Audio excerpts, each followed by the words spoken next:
Hey everyone, welcome back to a new video, and today I'll be tearing down my PS4 Pro, not completely, but just getting access to the motherboard where I can reinstall very high quality, maximum quality thermal paste on the PS4 Pro, and I'm super stoked to be installing the new Thermal Grizzly, some of the more high-end thermal paste out there on the market, which is great.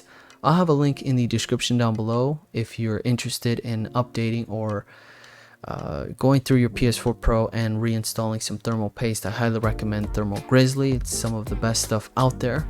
And if you do use my link in the description, it is an affiliate link, so I will get a little bit of kickback if you use my link. So thank you so much.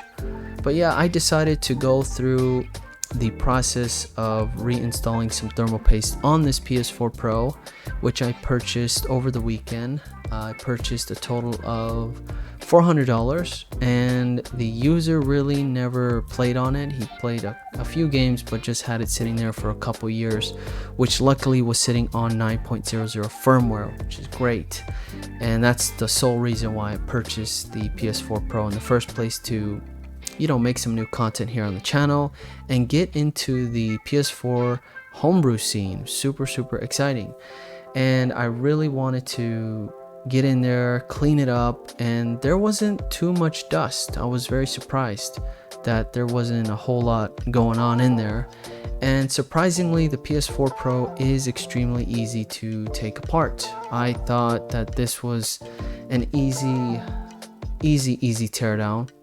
Compared to like the PS3, that one's a little bit more, you have to take everything completely apart in order to get access to the two chips there to reapply thermal paste. So I had a lot of fun doing this. This was great, and I anticipated that I was going to get a PS4 Pro, and I actually purchased the Thermal Grizzly before I purchased the PS4 Pro, because I already knew in my mind and in my goal that I was going to get a PS4 Pro. Specifically a PS4 Pro.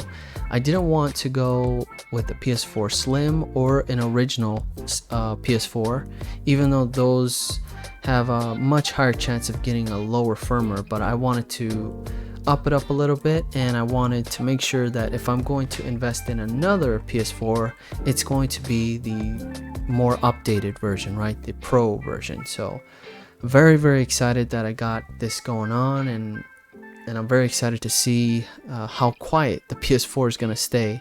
Hopefully this will improve thermals, this will improve the cooling, and keeping the fan as quiet as possible.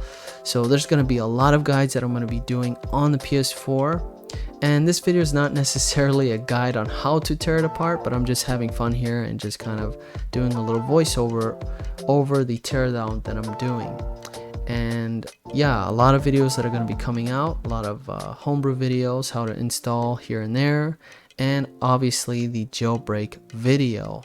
Very excited, and I'm glad to add this to the collection of videos here on YouTube on my channel, and I'm very excited to be a part of the PS4 homebrew scene.